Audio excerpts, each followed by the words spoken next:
Host of His Turn, Her Turn, and all-around great guy. Paul, welcome to the program. Oh, shucks. Howdy.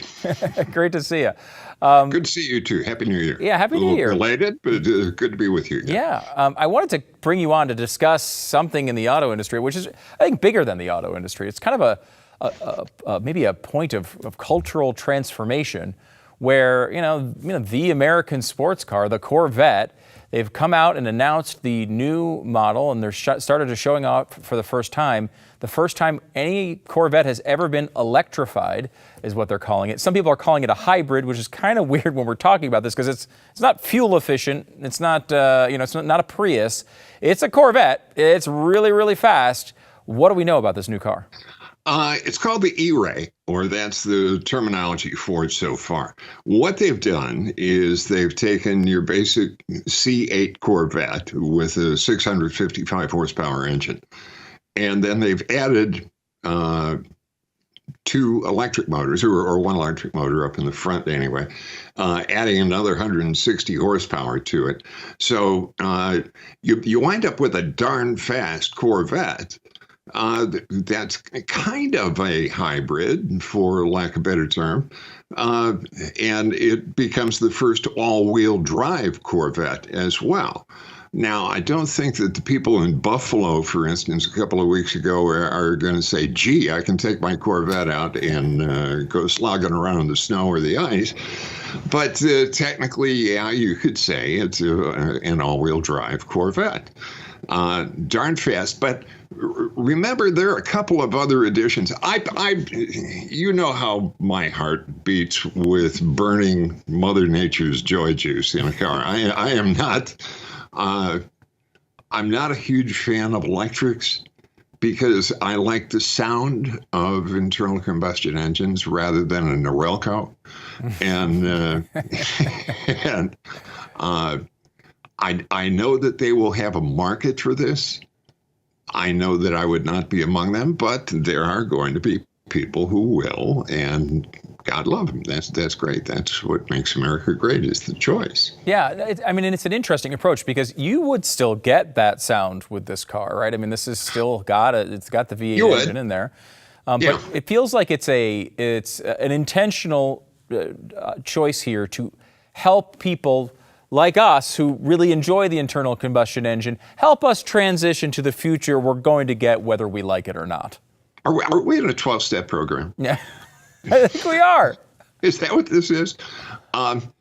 It could be. As I've said before with you, I'm not anti-EV. I think that there's a place for them. I think that, we're going to see more and more of them. However, I have also said we don't have the infrastructure in place for us to go ahead and make that move yet. I think the goals that have been set up arbitrarily and very, very aggressively are not attainable. We don't have the grid to support it. We don't have the infrastructure to support it. But even more than that, I don't know that we've got the commercial demand, the customer demand yet to support it. If you take a look at last year, there were supposed to be, about 1.7 million Teslas sold, and you wound up selling about 1.2 million, and that's a couple of different factors that are at play there. One is consumer demand, and the other, of course, was everybody was suffering from the same supply chain problems that they had. So it's a two-step process.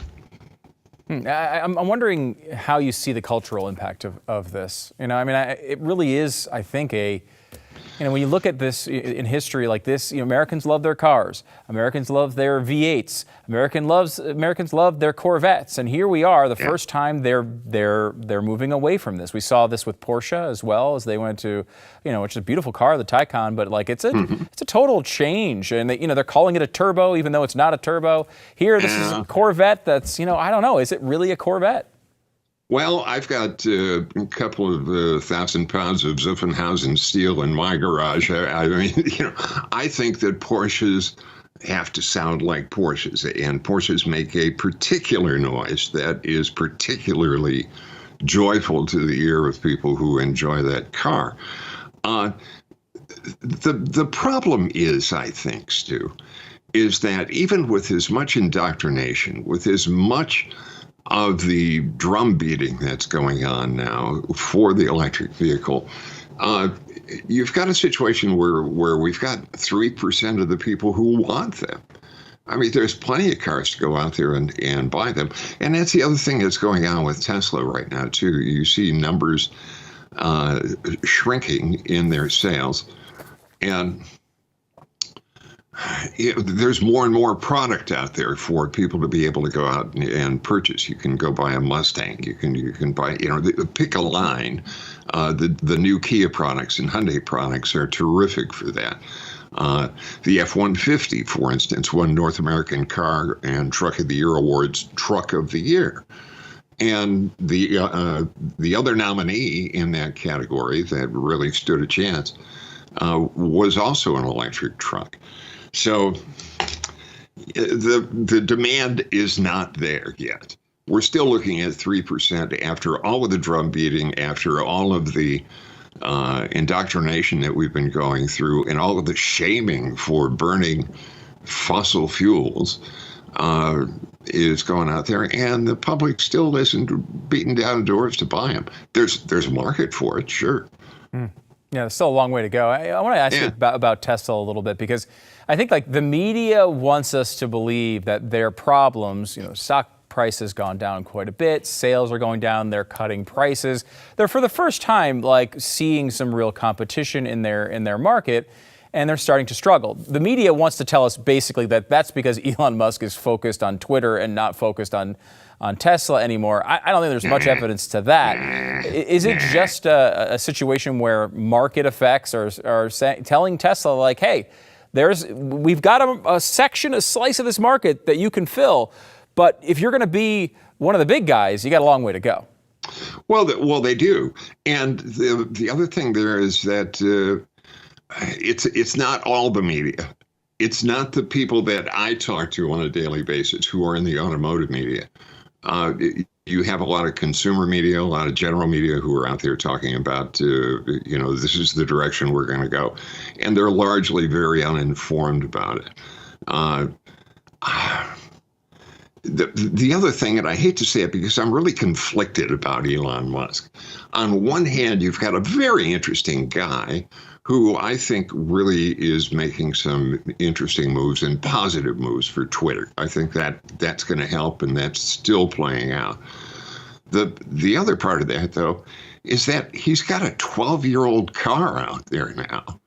And if I was thinking about it this weekend, I was watching one of the auctions of collectible cars, and as soon as a '58 Chevy comes up, or as soon as whatever else comes up, you can instantly identify what those cars are from style, and you would be able to, if you had the same sickness that I have, know, okay, these were the engines that were available. It is a sickness, by the way. It's horrid. But you could say, okay, well, that had a 327, that had a 348. This was a 312 cubic inch Thunderbird. It's a living hell for me. But nevertheless, you've got 12 years worth of Tesla vehicles that have basically not had any style change. I mean, you could go out and buy one, and someone said, hey, I got a new Tesla. And you say, hey, it looks like mine too. And it's a 15 or it's a 13. So I think the only car that's out there longer in design right now is the Chrysler 300, which I believe was first introduced in the Truman administration. They've been hanging on to that style for a long, long time. They really have. But I'll tell you how far back that goes. That was from 2 owners ago for Chrysler Corporation. That was when Daimler owned them. So, yeah, it goes back a long way. Yeah, it's interesting. Elon's got to change some style. Yeah, I agree with you on that, because they've been promising this Tesla Roadster for a long time, and again, it looks like a pretty nice looking car. But it was supposed to debut in 2020, and they keep giving they have these gaudy performance numbers and gaudy price tag to go along with it. But do we have any news on that? Is there a new model coming out anytime soon? It's parked right next to the Tesla pickup. Yeah. It's all because he's too conflicted. It's right there in the garage. He's dealing with Twitter. And we all know how important garages are these days. So they are locked together in a garage safely. And I'd love for him to come out with something like that. Yeah. I'm pulling for him on that. And there's yet another factor that comes into this. When I look at a Tesla, and Joe Jones from Topeka takes a look at a Tesla, we're looking at different things. I'm looking at build quality. I'm looking at gaps.